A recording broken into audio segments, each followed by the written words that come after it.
Assalamualaikum warahmatullahi wabarakatuh. Kembali lagi bersama saya Angelia Suardini dalam mata pelajaran Praktikum Akuntansi Lembaga atau Instansi Pemerintah. Kali ini materi yang akan dibahas adalah ekuitas dana pemerintah. Apa saja sih yang ada di dalam ekuitas dana pemerintah? Yuk kita simak pelajaran kali ini. Ekuitas dana pemerintah dibagi menjadi 3 kelompok. Yang pertama ada ekuitas dana lancar, yang kedua ada ekuitas dana investasi, dan yang ketiga ada ekuitas dana cadangan. Ekuitas dana lancar merupakan selisih antara aset lancar dan kewajiban jangka pendek.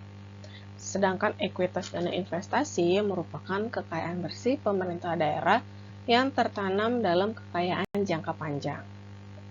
Nah, sedangkan ekuitas dana cadangan merupakan kekayaan pemerintah yang dicadangkan untuk tujuan sesuai dengan perundang-undangan.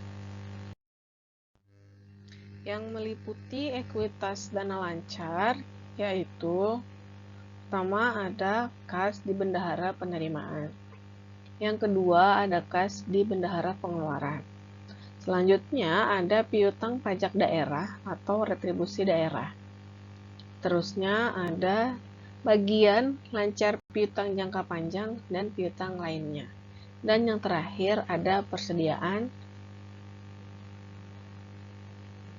Ekuitas dana investasi pun terdiri atas jumlah investasi jangka panjang, aset tetap, dan aset lainnya dikurangi dengan dana yang harus disediakan untuk pembayaran utang jangka panjang. Jadi rumus ekuitas dana investasi itu ya sama dengan investasi jangka panjang ditambah dengan aset lainnya dikurang dengan kewajiban jangka panjang. Ya, berikutnya ada ekuitas dana cadangan. Ya, yang mencerminkan kekayaan bersih pemerintah daerah yang tertanam dalam dana cadangan. Artinya apa?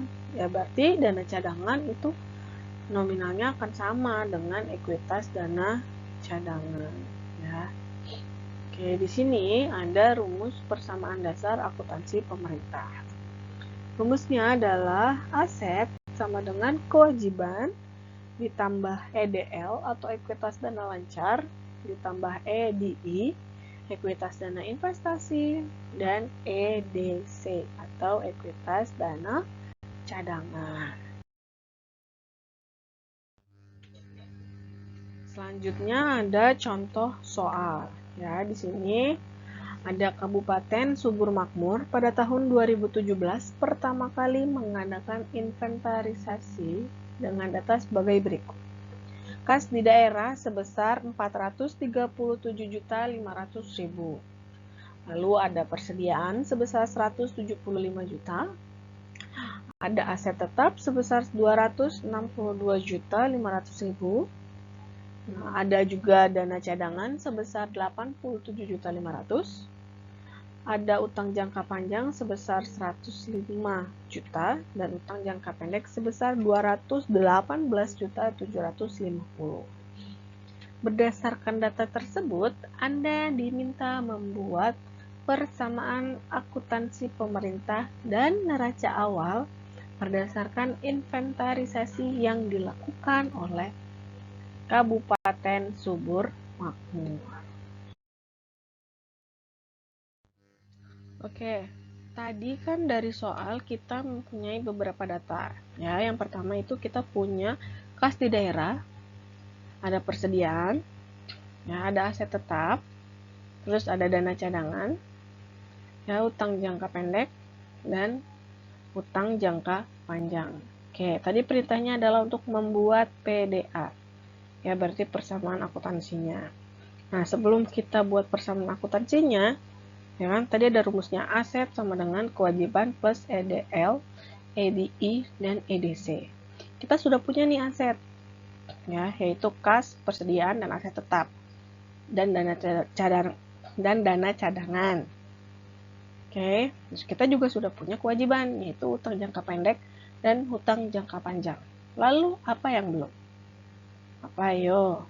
Ya, yaitu EDL atau ekuitas dana lancar EDI, ekuitas dana investasi, dan EDC, ekuitas dana cadangan. Jadi sebelum kita buat PDA, kita harus hitung dulu dari ketiga elemen itu. Oke, EDL, EDC, dan EDI dan EDC.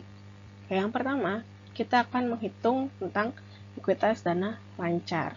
Tadi rumusnya aset dikurangi kewajiban jangka pendek. Ya, karena dia selisih antara aset lancar dan kewajiban jangka pendek. Nah, di sini kan tidak tertera. Aset lancar itu apa? Ya kan? Nah, aset lancar itu terdiri dari kas di daerah ditambah dengan persediaan. Ya. Jadi kas di daerahnya yang sebesar 437.500 ditambah dengan persediaan yaitu 175 juta. Oke, ditambah. Lalu dikurang dengan kewajiban jangka pendek atau hutang jangka pendek sebesar 105 juta. Oke, sudah ditotal ya. Jadi aset lancarnya itu totalnya sebesar 612.500.000 rupiah. Lalu dikurang dengan kewajiban jangka pendek 105 juta. Dan hasilnya yaitu 507.500.000 rupiah.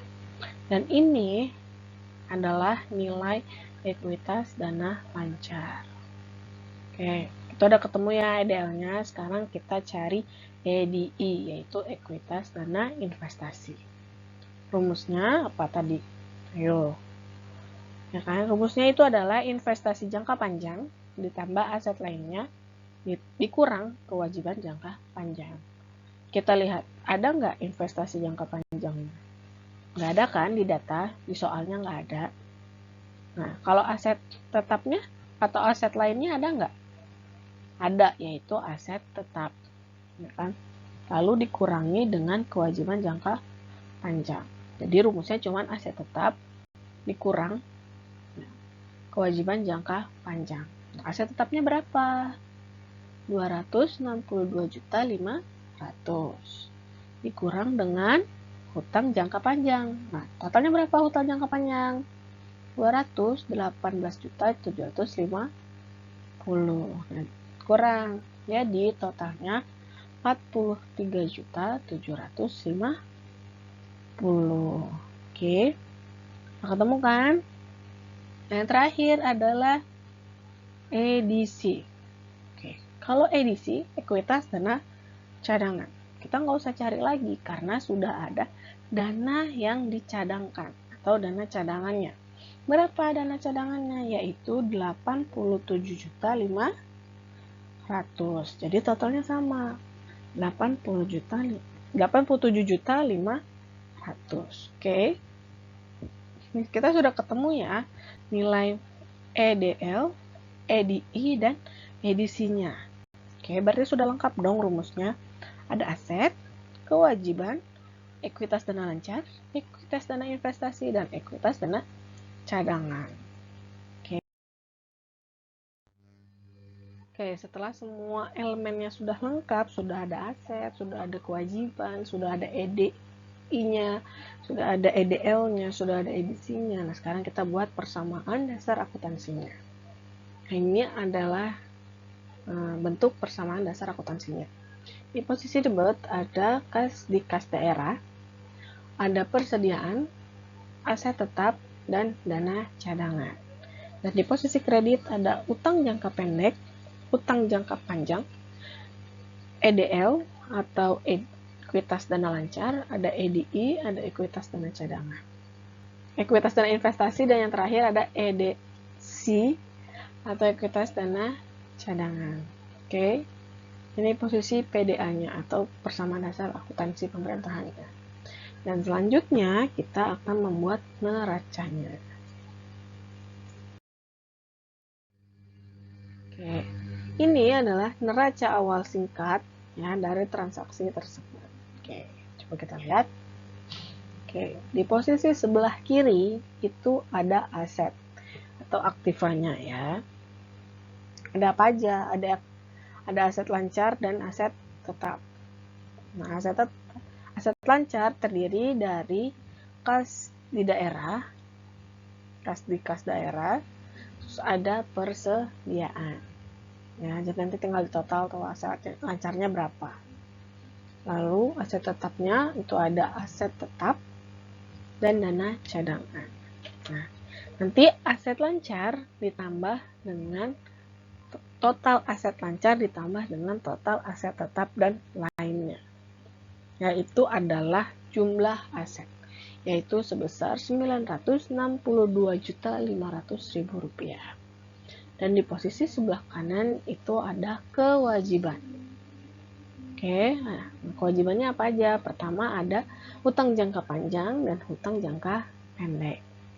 Di total, lalu kita ketemu disebut namanya jumlahnya, hasilnya itu ada total kewajiban. Ya, lalu ada bawahnya ada ekuitas dana. Apa saja yang masuk? Yang tadi, yang 3 elemen. EDL, EDI, dan EDC. Apa? Ekuitas dana lancar, ekuitas dana investasi, dan ekuitas dana cadangan.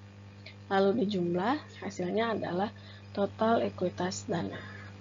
Nah, selanjutnya, total kewajiban ditambah dengan total ekuitas dana, itu adalah jumlah kewajiban dan ekuitas. Jumlahnya Rp962.500.000. Ya, jumlah aset dan jumlah kewajiban dan ekuitas harus sama, harus balance. Kalau nggak balance berarti ada yang salah, ada yang perlu dicek lagi, oke? Ada yang perlu dicek ulang lagi, oke? Oke, karena kita sudah sampai di penghujung materi, maka Ibu ucapkan terima kasih karena sudah mau belajar bersama-sama. Dan Ibu mengucapkan mohon maaf apabila ada kesalahan atau kekurangan di dalam pembahasan pembelajaran kali ini. Oke, sampai bertemu di materi berikutnya. Wassalamualaikum warahmatullahi wabarakatuh.